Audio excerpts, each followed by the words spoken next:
Pemirsa, kontraktor migas nasional kini mengalami ketertinggalan dari perusahaan multinasional baik dari sisi penguasaan teknologi maupun pendanaan.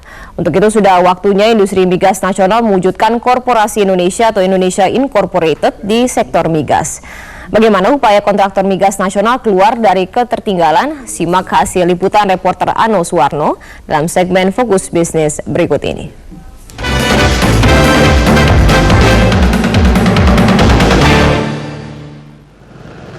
Untuk mendorong investasi dan pengembangan perusahaan migas nasional diperlukan berbagai kebijakan, seperti penetapan rencana strategis migas nasional 2020 yang sebesar-besarnya untuk kemakmuran rakyat.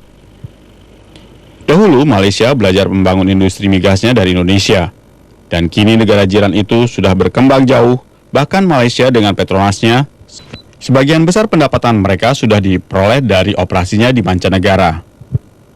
Kini sudah ada perusahaan hulu migas dari Malaysia yang menguasai blok migas di Indonesia.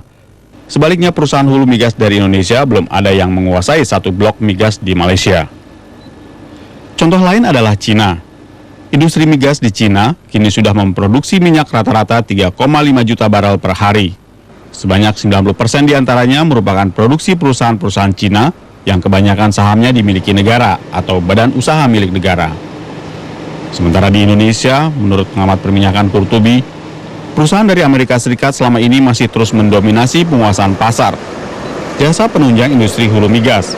Hal ini berbeda dengan di Cina, di mana perusahaan lokal menguasai pasar penunjang industri hulu migasnya. Indonesia merupakan produsen utama gas di kawasan ini. Jadi pasar Asia Tenggara pasti akan dipenuhi oleh Indonesia. Tapi di lain pihak juga Malaysia juga punya cadangan gas yang cukup besar, ya. Tetapi sampai dengan sekarang kelihatannya peluang pasar Asia Tenggara ini dengan amat bagus sekali setelah dimanfaatkan oleh gas alam Indonesia lewat pipa ini. Kalangan pelaku perminyakan menilai penurunan produksi minyak dari 1,8 juta barel per hari menjadi sekitar 1 juta barel per hari harus dijadikan momentum untuk mendorong investasi di sektor migas.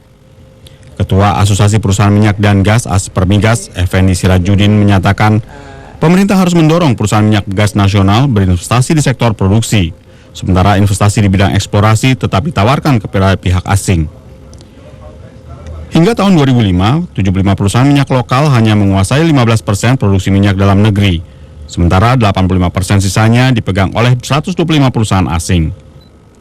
Untuk itu, Aspermigas mendorong pemetaan strategis migas nasional tahun 2020 dengan target produksi 1,4 juta barel per hari.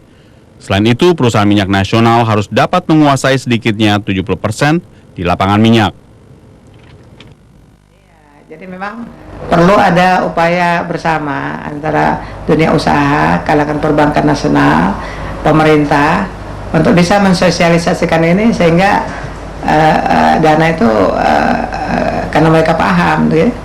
Karena perbankan nasional selama ini kan melihat mungkin sektor migas sebagai high risk investment, padahal tidak benar begitu. Karena dari 1 juta barel produksi nasional sekarang itu kan lapangan produksi praktis tidak ada risiko di situ. Jadi itu low risk investment. Nah, begitu juga lapangan-lapangan yang sudah pernah diproduksikan, lapangan-lapangan tua itu juga low risk investment karena mereka cadangannya kan sudah ada, sisa dari engineering sehingga ketahuan cadangan yang sisa berapa. Itu juga low risk investment. Yang high risk investment itu sebenarnya lapangan eksplorasi. Nah ini untuk lapangan eksplorasi kalau di Indonesia saya kira cuma 1, 2, 3 perusahaan saja yang layak pada saat ini. Nah, kalau perusahaan yang menengah kecil mau masuk ke situ ya konsorsium lah.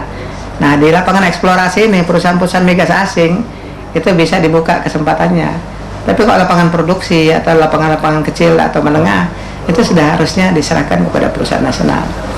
Itu yang kaitannya sama visi kita ke depan dan kita harapkan itu ada dalam bentuk undang-undang. Gitu. Effendi juga mengajak usaha migas sebagai mesin utama penggerak roda ekonomi sektor migas yang merumuskan rencana strategi sektor migas melalui target yang jelas 15 tahun atau 20 tahun ke depan, yang difasilitasi bersama dengan kalangan akademisi, pemerintah, Bappenas, dan DPR RI. Tim Liputan Metro TV.